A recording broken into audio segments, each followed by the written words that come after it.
तो अब जैसे इमोशनल इंटेलिजेंस आप लोगों ने पढ़ लिया, तो केस स्टडीज़ जो आपके सामने आ सकती हैं, बहुत सारी तो एग्ज़ाम में आई हैं, लेकिन अब जैसे एक सिचुएशन भी आप में किसी ने पूछा कि जंतर मंतर पे जो हुआ, वो भी तो एक केस स्टडी है।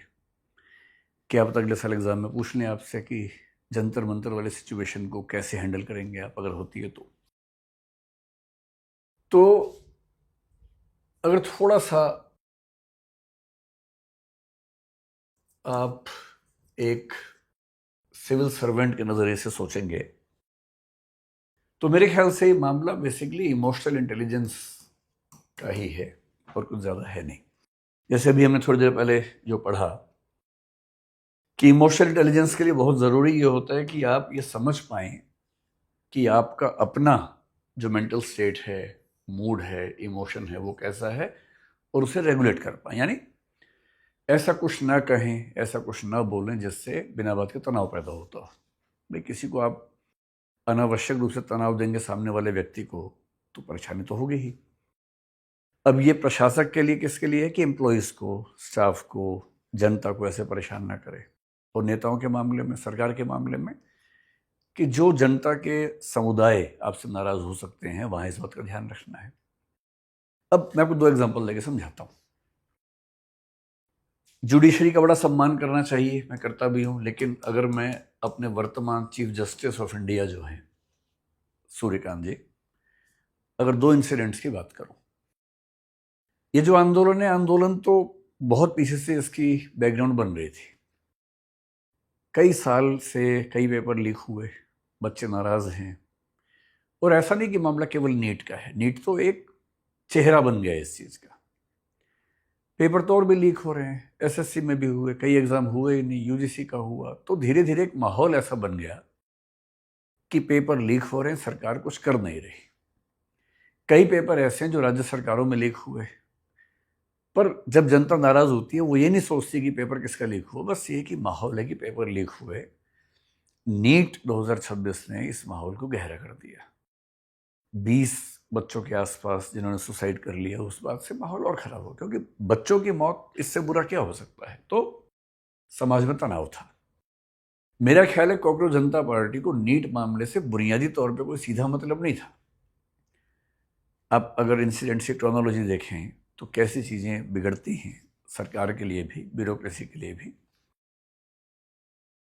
1.5-2 महीने पहले चीफ जस्टिस ऑफ इंडिया ने एक किसी व्यक्ति ने कोई पिटीशन डाली और उसको लगभग झिड़कते हुए ये कहा कि बहुत सारे ऐसे युवा हैं जो अनएम्प्लॉयड हैं, मतलब अनक्वालिफाइड हैं, अयोग्य किस्म के हैं, और क्योंकि उनके पास कोई एम्प्लॉयमेंट के लायक कुछ है नहीं, इसलिए वो क्या बन जाते हैं, एक्टिविस्ट बन जाते हैं, सोशल मीडिया करने लगते हैं, मीडिया करने लगते हैं।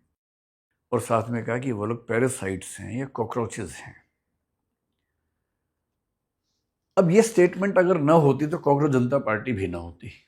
और इसका मतलब ये हुआ कि एक बहुत ऊंचे पद पर बैठे हुए व्यक्ति के मुंह से निकला एक वाक्य कितना भारी पड़ सकता है। आप लोग कल को सिविल सर्वेंट्स बनेंगे, आईएएस बनेंगे, कलेक्टर बनेंगे, एसपी बनेंगे, ध्यान रखना है, सबसे ज़रूरी है अपना वाक संयम, अपनी अभिव्यक्ति पर कंट्रोल करना।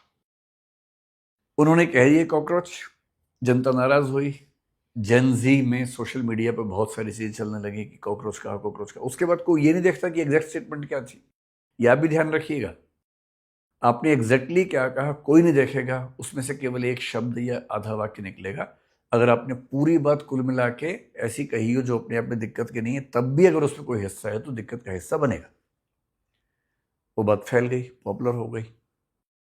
और तब अचानक एक लड़के ने, अभिजीत दीपके ने, अमेरिका में कहा कि अगर ऐसा हो कि सब कॉकरोच इकट्ठे हो जाएं, पेज बनाया, जितनी कल्पना किसी ने नहीं की होगी, शायद कितने 2-2.25 करोड़ लोगों ने उसको फॉलो कर लिया। इतनी बड़ी पार्टी बन गई।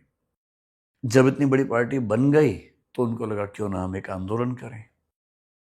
और पिछले 12 साल से सरकार है, कोई ऐसा बड़ा आंदोलन, किसान आंदोलन छोड़ दे अगर, तो सफल तो नहीं हुआ था। और बहुत दिनों से कसमसाहट लोगों में थी, मौका ढूंढ ही रहे थे। तो नीट का पेपर लीक होना, कुछ बच्चों का सुसाइड करना, एक ऐसा आधार मिल गया जिसने बहुत सारी बेचैनियों को इकट्ठा कर दिया। इसलिए अगर आप सोचते हैं कि जंतर मंतर पे केवल नीट वाले बच्चे आएंगे, ऐसा नहीं है। उसमें तो हर तरह के लोग आएंगे। इस आंदोलन के जो 3-4 नेता हैं उनमें से कौन नीट वाला है? कोई नहीं है। वो तो जो समाज में बहुत लोग अलग अलग वजहों से नाराज हैं, उन सबकी नाराजगी को एक मंच मिलने वाली बात है। और इसकी शुरुआत कहां से हो रही है? एक ऐसे कथन से जिससे बचा जा सकता था। मैं सोचता हूं कि अगर एक ऐसा कथन उनके देने से इतनी बड़ी पार्टी बन गई नाराजगी में, तो उन्हें बहुत केयरफुल हो जाना चाहिए था कि ऐसी गलती फिर ना हो। पर कल मैंने फिर एक स्टेटमेंट सुनी है कि जो जंतर मंतर पे पुलिस की हिंसा हुई और उसके बाद एक पिटीशन वहां पर हुई कि पुलिस को रोका जाए, उसकी जांच की जाए, ऐसी कुछ पिटीशन हुई। अब मान लीजिए कि सुप्रीम कोर्ट में चीफ जस्टिस की अपनी बेंच थी, 3 जजेस की शायद थी बेंच। मान लीजिए उनको यही कहना था कि भाई इस मामले को हाई कोर्ट में ले जाओ, सुप्रीम कोर्ट में मत लेके आओ। ठीक है, प्रोसीजरल ऐसा मामला हो सकता है कि इसको हम नहीं देखेंगे, हाई कोर्ट देखेगा, और हाई कोर्ट की बिल्डिंग में पड़ोस में ही वहीं चले जाओ। पर यह बात कहने के कई तरीके हो सकते थे। एक तरीका क्या हो सकता था कि your petition seems to be logical, आपकी बात ठीक लग रही है, लेकिन इसके लिए सही मंच जो है वो दिल्ली हाई कोर्ट है, न कि हम हैं। इतना कहने से शायद कोई नाराज ना होता, पर कथन क्या आया? डोंट वेस्ट आवर टाइम, हमारा समय मत खराब करो। बेशक पूरी स्टेटमेंट ये है कि don't waste your time, don't waste our time, your time is more precious than ours. पूरी स्टेटमेंट भले ये रही हो, पर ऐसे नाजुक मौके पे जब पूरा देश बेचैन है, जब मतलब बच्चों की पढ़ाई के विजुअल्स पूरे देश ने देखे हैं और देश के अंदर ही अंदर सरकार को लेकर, शासन को लेकर नाराजगी है, उस समय सीजीआई का फिर से कहना डोंट वेस्ट आवर टाइम, यानी बच्चों पर जो लाठीचार्ज हुआ, हिंसा हुई, उस पर बात करना, उसका वीडियो देखने की बात करना, वो आपको लगता है कि टाइम की वेस्टेज है? बेशक लगता हो, पर कहने का भाव क्या होना चाहिए था? सबसे अच्छा क्या होता कि आपको स्टेप लेते या स्टेप लेते हुए दिखते कि उन बच्चों को एक भरोसा जगता कि हाँ, अगर सरकार नहीं सुन रही है तो कम से कम सुप्रीम कोर्ट सुन रहा है। नहीं संभव था तो प्यार से बोलना था कि भाई हाई कोर्ट चले जाओ और वहां आपका जो भी पिटीशन है सुनवाई हो जाएगी। वो भी नहीं करना था तो कम से कम खराब तो नहीं बोलना था ना। ये बोलना कि डोंट वेस्ट आवर टाइम, इसका मतलब है कि आप जो पहले से नाराज है उसको और नाराज करने का मौका बना रहे हैं, परिस्थिति बना रहे हैं। तो ये इमोशनल इंटेलिजेंस की कमी का मामला है कि अपने इमोशंस को ठीक से न समझ पाना, ठीक से रेगुलेट ना कर पाना, ऐसी बात बोल देना जिस बात से इमोशनल रिएक्शन बहुत खराब हो सकती है। और सरकार के फ्रंट पे क्या है? सरकार के फ्रंट पे ये है कि सरकार की एक जिम्मेदारी है कि मतलब जैसे हमारे लेवल पे होता है कि मैं दूसरे व्यक्ति के इमोशंस को भी समझ सकूं, मनस्थिति को, मूड को समझ सकूं, और ऐसी कोई हरकत ना करूं, ऐसी कोई बात ना कहूं जिससे उसको बिना बात के परेशानी बढ़े, तनाव बढ़े। ध्यान रखना पड़ता है। प्रशासन में क्या करना होता है? जनता के लिए। सरकार में क्या करना होता है? जनता के लिए। या जो प्रेशर ग्रुप्स हैं, इंटरेस्ट ग्रुप्स हैं, उनको लेकर हम कुछ ऐसा न कर बैठे, उनकी मनस्थिति को पहले ही समझ लें। यहाँ सरकार से जो गलतियां हुई, पहली बात तो सरकार सही समय पर भांप नहीं पाई कि नाराजगी या बेचैनी का स्तर क्या है। हम ही नहीं भांप पाए। हम तो खैर, हमारे पास इतना तंत्र नहीं है कि आईबी हमारे पास हो, सब चीज़ें हमारे पास हो, लेकिन मेरा भी ख्याल था कि शायद बहुत होगा तो क्या 2-4-5 हज़ार लोग आ जाएंगे। सरकार के पास तो आईबी है, सरकार के पास तो और भी तरीके हैं जानने के। सरकार भी नहीं भांप पाई कि नाराजगी इतनी ज्यादा है कि शायद लाखों की संख्या इकट्ठी हो जाएगी। और जब एक मूवमेंट शुरू होता है तो उसके बाद जितने लोग नाराज हैं किसी किसी वजह से, ये विपक्ष के दल, वो सब उसके अंदर शामिल हो ही जाते हैं। ये तो हमेशा होता है, चाहे इस सरकार के खिलाफ हो, चाहे पहले की सरकारों के खिलाफ हो, ये तो हमेशा होता है। अब स्थिति क्या है? अब स्थिति ये कि सरकार नाराजगी बच्चों की नहीं समझ पाई, आंदोलन खड़ा हो गया। अब सरकार को करना यह है कि इस स्थिति को रेगुलेट कैसे करे, और रेगुलेट करने का तरीका है कि उनको समझा बुझा के कैसे शांत करें। सरकार ने कोशिश की कि किसी तरह से इस्तीफे वाली बात से मामला हट जाए, जैसे कि सौरभ वांगचुक की स्टेटमेंट से ऐसा लगा भी। पर ये बच्चे अड़ गए हैं कि हम तो इस्तीफा लेके मानेंगे। सरकार के सामने दुविधा क्या है? एक तो धर्मेंद्र प्रधान, ये सरकार के लिए बड़े क्रूशियल मिनिस्टर है, तो सरकार हर तरह से कोशिश कर रही है कि इस्तीफा ना देना पड़े। वो ओबीसी का बड़ा चेहरा है, ओडिशा में इतने साल की स्ट्रगल के बाद मुख्यमंत्री इस पार्टी का बना, उसकी बड़ी भूमिका उनके पास रही। वो सब बातें एक तरफ है। शिक्षा मंत्री के तौर पर बाकी मामलों में शायद उनका काम बाकी पहले के मंत्रियों से बेहतर है, वो भी एक पक्ष सरकार के पास हो सकता है। पर अब सवाल ये रहा नहीं है। ये सवाल तो तब है जब कोई ऐसा मुद्दा ना फंसे। अब तो ये साख की लड़ाई हो गई है, नाक की लड़ाई हो गई है। और जो सरकारें बहुत कॉन्फिडेंस में होती हैं वो आमतौर पर इस्तीफे देती नहीं हैं। पिछले साल मेरे ख्याल से राजनाथ सिंह साहब ने एक स्टेटमेंट दी थी कि यूपीए की सरकार नहीं, एनडीए की सरकार है, यहाँ इस्तीफे नहीं होते मंत्रियों के। ये स्टेटमेंट दी थी उन्होंने। कोई भी सरकार जब कॉन्फिडेंस में होती है तो इस्तीफा नहीं देना चाहती है किसी मंत्री का, क्योंकि उससे इकबाल कमज़ोर होता है। उससे एक मैसेज कन्वे होता है सब लोगों को कि ये सरकार झुकाई जा सकती है, बस तुम एक मोर्चा बढ़िया सा बनाओ, आंदोलन बनाओ, सरकार झुक जाएगी, ये मैसेज कन्वे होने लगता है।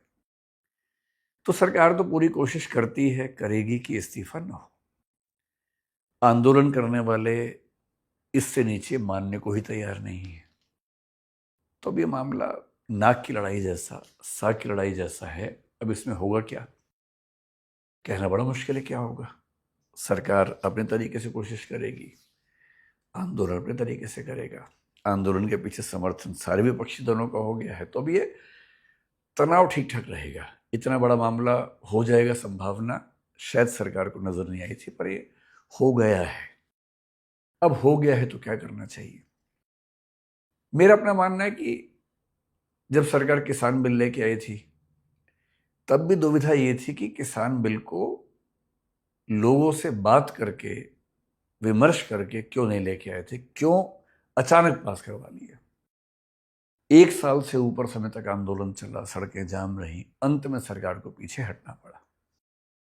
तो ऐसा नहीं है कि सरकारों को पीछे हटना कोई बहुत बुरी बात है, कभी कभी ऐसा हो जाता है। सिचुएशन, आपने जो सोचा था सिचुएशन वैसी नहीं है, चीज़ें बहुत बिगड़ गई हैं, तो पीछे हटना भी कोई बहुत बुरा विकल्प तो है नहीं।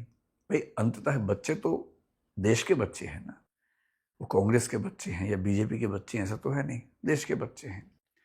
और अगर बच्चों को ऐसा लगने लगा है कि एक सिंबॉलिक विक्ट्री के तौर पर हमें उस व्यक्ति का इस्तीफा चाहिए जो बेशक इस प्रोसेस में रोजमर्रा इन्वॉल्व नहीं था, पर जिसकी अकाउंटेबिलिटी बनती है अंतिम रूप से उस मिनिस्ट्री को संभालने की। मतलब मेरा ख्याल है कि अगर मैं उस जगह होता या कोई और व्यक्ति शायद होता तो इस्तीफा कोई मांगे इसकी जरूरत ही नहीं थी। ऐसी घटना 2-4 बार हो गई, इस्तीफा अपनी ओर से दे देना चाहिए। और पहले हमारे देश में ऐसी परंपरा नहीं है, बहुत लोगों ने इस्तीफे दिए हैं। रेल की एक दुर्घटना होती थी, रेल मंत्री का इस्तीफा होता था। हमने ऐसा, जब हम स्कूल कॉलेज में रहे, ऐसी कई घटनाएं हमने देखी हैं।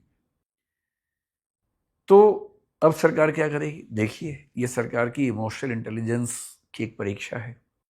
और मेरा ख्याल है कि अगले 1-8 साल में ऐसा कोई प्रश्न केस स्टडी के चेहरे में थोड़ा घुमा फिरा के आपके सामने आएगा और अगले 8-10 दिन में शायद कोई फैसला निकले। लेकिन इमोशनल इंटेलिजेंस में एक फॉर्मूला ये भी होता है, बड़े युद्ध जीतने के लिए छोटी मोटी लड़ाइयाँ हार जाना ठीक रहता है। और यदि कोई छोटी मोटी लड़ाई इतनी बड़ी हो जाए कि उससे सब कुछ खत्म हो सकता हो, तो कभी कभी अपमान का घूंट पी के, या ये मान के कि अंततः बच्चे तो सारे देश के बच्चे हैं, एक आध स्टेप पीछे लेना कोई बहुत बुरी बात नहीं है। मेरी समझ में इससे देश के बच्चों के बीच में एक बड़ा अच्छा मैसेज भी जाएगा कि सरकार हमारी बात सुनती है, समझती है और समाधान करने में तत्पर रहती है। बाकी तो जो होगा सो होगा, आप भी देखेंगे, हम भी देखेंगे। और आप में से एक बच्चा पूछ रहा था कि सर हम आंदोलन में जाएं कि ना जाएं। भाई आप सबकी उम्र 18 साल से ज़्यादा है, अब छोटे बच्चे तो हैं नहीं। तो ये अपने विवेक से आपको तय करना है। अगर आपका ज़रा भी मन करता है तो जाइए, उस माहौल को देखिए। जब हम आपकी उम्र में थे तब मंडल कमीशन के खिलाफ आंदोलन हुआ था, हमने खूब पार्टिसिपेट किया था, बिना ये समझे कि मंडल कमीशन क्या होता है, समर्थन करना चाहिए नहीं करना चाहिए, पर हम गए थे, बड़ा मज़ा आया था उसमें। अगर आपका मन है तो कम से कम और देख के आइए कि माहौल कैसा होता है, कैसे वो बच्चे काम करते हैं। लेकिन एक्टिवली सपोर्ट करना है या नहीं, ये आपके विवेक का मामला है, अपनी सोच समझ का मामला है। आप जिम्मेदार हैं, अपने हर फैसले के लिए आप करें। और मैं ऐसे कई बच्चों को जानता हूँ अपने परिवार में जो लोग वहाँ गए और पूरा वहाँ का माहौल देख के आए। कुछ खुश भी हुए, कुछ ने ये भी कहा कि हमें उतना ठीक नहीं लगा, लेकिन कम से कम गए, उनकी चॉइस की बात है। तो जैसा ठीक लगे वैसा करेंगे। अब एक काम करते हैं, टॉपिक समाप्त हुआ, अब अगले टॉपिक पर चलते हैं। चलिए। अब एग्जाम की तैयारी को और बेहतर करने के लिए हमारे चैनल को लाइक, शेयर और सब्सक्राइब करना ना भूलें।